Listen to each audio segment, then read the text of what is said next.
Hello friends, welcome to the Seated Scribe, a channel where we discuss pens and writing, and I am Rudrashish Datta. Friends, today's unboxing and review will focus on a brand that elicits the widest range of emotions among fountain pen lovers across the world. From charges of imitating costlier brands, to making cheap fakes, to praises for busting the cost for value propositions of several Western pen manufacturers. The Chinese stationery brand Jinhao has had it all in the last couple of decades. Based in the Chinese city of Shanghai, Jinhao is known for manufacturing pens throughout a wide range of cost spectrum, but none of their products have had a charge for turning out pens which do not have value for the purchase money. How they do it is beyond the scope of this review, but the pen I'll be reviewing today can never be charged with imitation, since none of the Western mainstream pen companies can scheme modeling a pen that is dragon themed, made out of solid bronze, and has a gross weight of over 110 grams. Friends, let us now go to the unboxing of the Jinhao Zoohot Dragon Bronze and see what the pen offers to its buyers. Well friends, the pen has come in a branded box like this. The box is otherwise plain and simple. It contains the Jinhao logo and the words Jinhao, and at the opposite end we have a lettering in Chinese which I obviously do not know, but I get to know that it is Shanghai Wangu Stationery Company Limited. I really don't know Chinese, so I am not sure whether I am pronouncing it correctly. Nevertheless, let me open the outer cardboard box, and here we have an inner, it's a shiny plastic sleeve. It's a shiny plastic sleeve which is hinged at two places here, but nevertheless, well, the outer shine has already caught some scratches, if you may see it. So it's rather shabbily boxed. So, but that is not an issue with me. My issue is the pen. So here it is. There is an inner velvet bed and a cover, and well, a lot about the boxing is well, not exactly shabby, but nevertheless it looks very hurried and rather cheap. But nevertheless, I find that this section has already worn off. There is some glue that has dried and it is already given away. So let me keep it aside. It has come in a rather ordinary transparent plastic cover, and here is the pen. Now the first thing is, I am tempted to begin a review of this pen by taking a weight of this, because the pen is unbelievably heavy for a pen. So let me see how much the pen weighs.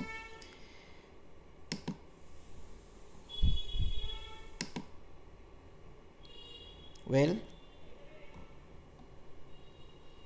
the gross weight of the pen is 116.5 grams, 116.5 grams without ink.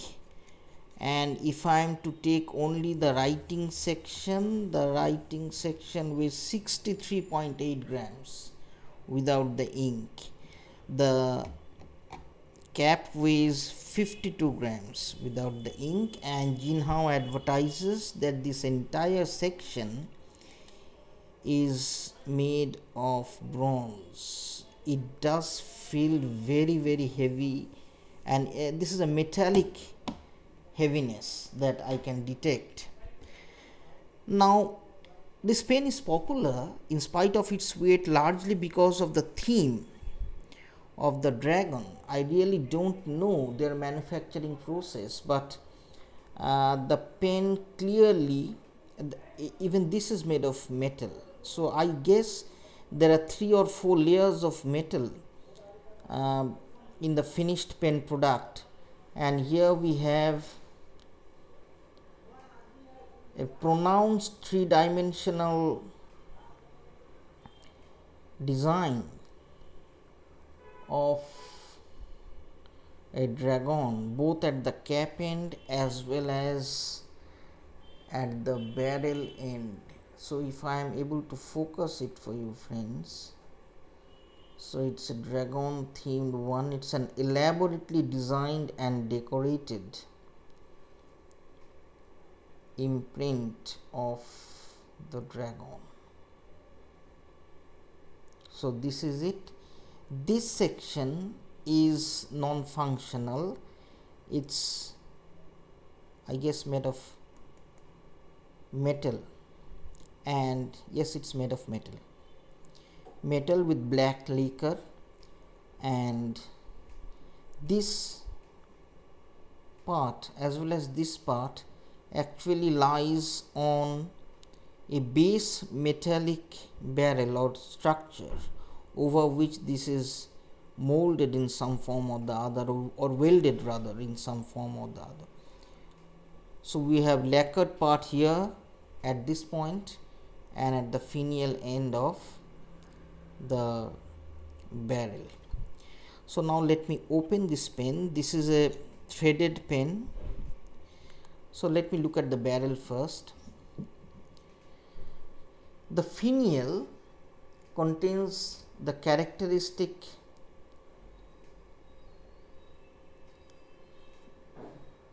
Chinese and Tibetan symbol of the two complementary energies that their philosophy thinks make up the universe. So that is it, and it's a flat finial.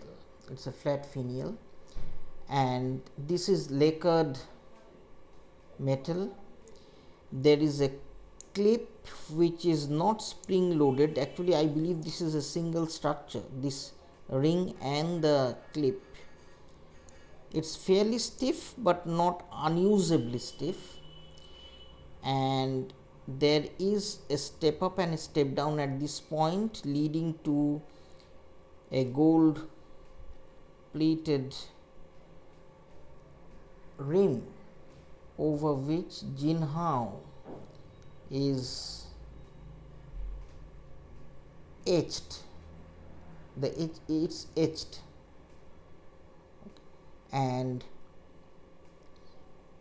this part is lacquered metal. So there is, I guess, a base metallic structure over which they have put in this metallic part, giving it an unbelievably heavy proposition.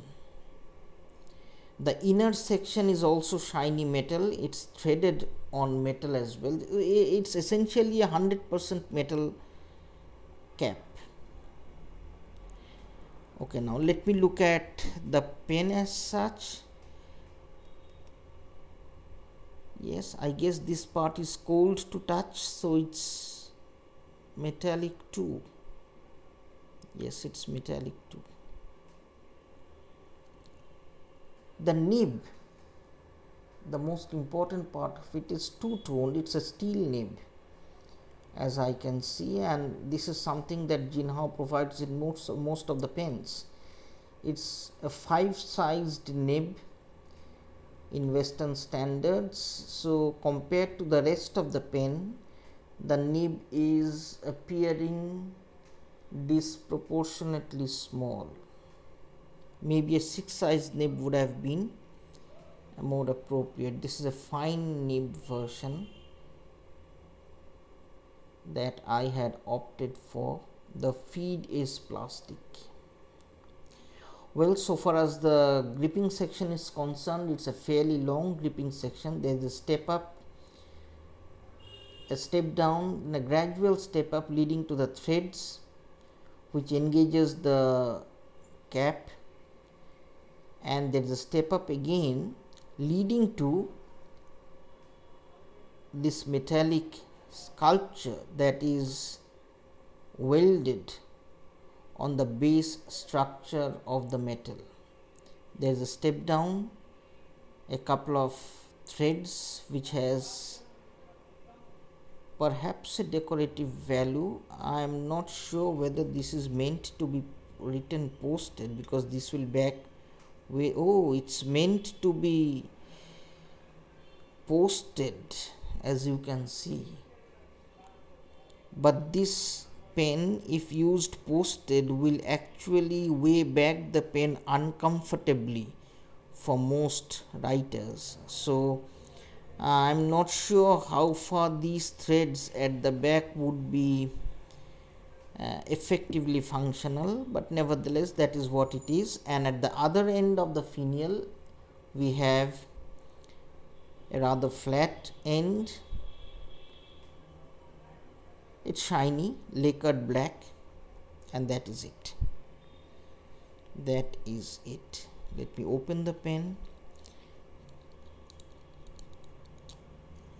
Well, they have provided a Jinhao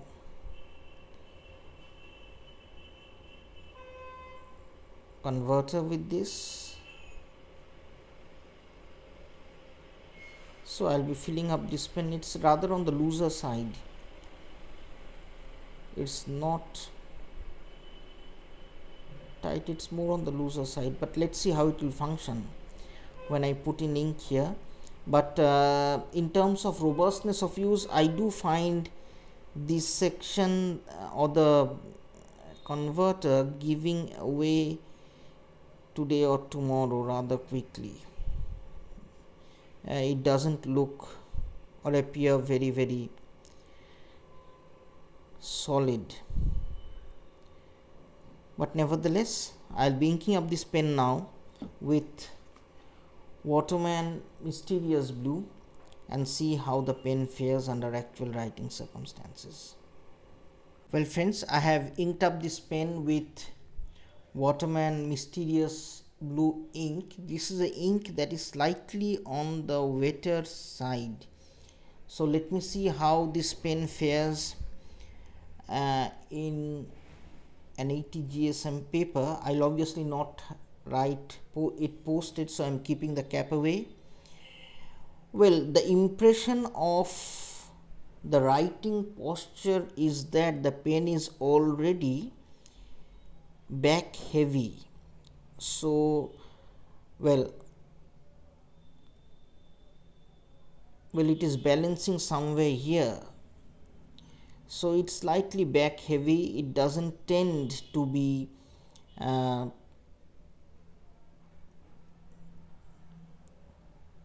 palm friendly, if I may call it.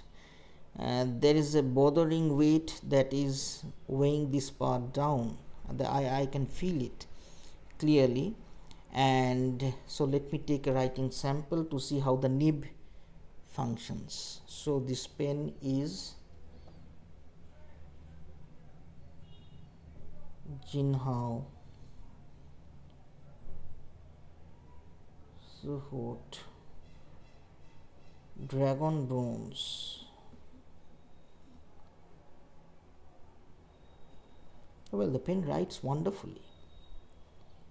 It's wonderfully smooth. The thickness is wonderful too. It's fine, but nevertheless there is not a hint of a feedback that I am getting.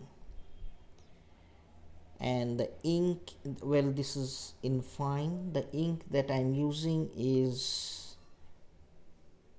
Waterman Mysterious Blue. Well, so this is it. It's a wonderful writer. It's a wonderful writer. The nib is stiff, so I don't expect any flex, but nevertheless I'll attempt one. No, there is no flex of any nature. There is slight variation in thickness that I detect from the slant strokes and the bottom strokes, but that may not be too pronounced for any calligraphy effect. So this is a stiff steel nib, two-toned nib, not meant for any nib width variations of any nature, and otherwise the pen writes wonderfully. And I'm sure this pen will write wonderfully for short writing sessions. The only disclaimer is this pen is insanely heavy. So if there are issues with either the fingers or the hands unable to bear heavy weight, clearly this pen is not for them. But I'm really enjoying the writing. The nib and the feed combination is delivering just the right amount of ink on paper. So this is something extraordinarily pleasant with regard to this Jinhao pen. I have never had experiences with Jinhao before, so I'm pleasantly surprised as to the overall quality of the letters that this Jinhao pen is producing on an 80 GSM sheet.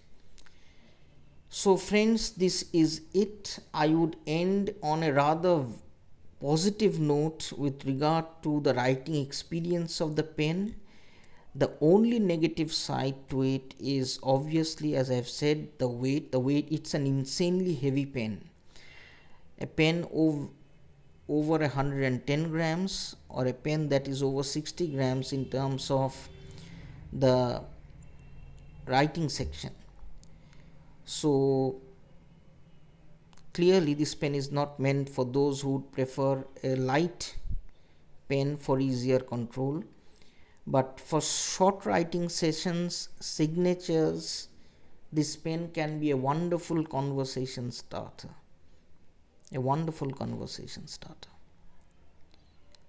So this is the Jinhao Zoohot Dragon Bronze for you. I'm sure pens like these elicit a wide range of emotions, both positive and negative. But the one thing that immediately stands out is the uniqueness of the overall get-up of the pen. This cannot be contested by any standard. This is my first Jinhao experience and review, and so this is it. Whether I would be recommending this pen, I'd be recommending this pen with a disclaimer that this pen is not meant for those who prefer or who are habituated to lighter, smaller or medium pens, because this pen is heavy. Thanks friends for watching this review. I'll be back with another review of a pen from my collection, a used pen from my collection, next Wednesday. Thank you and stay safe.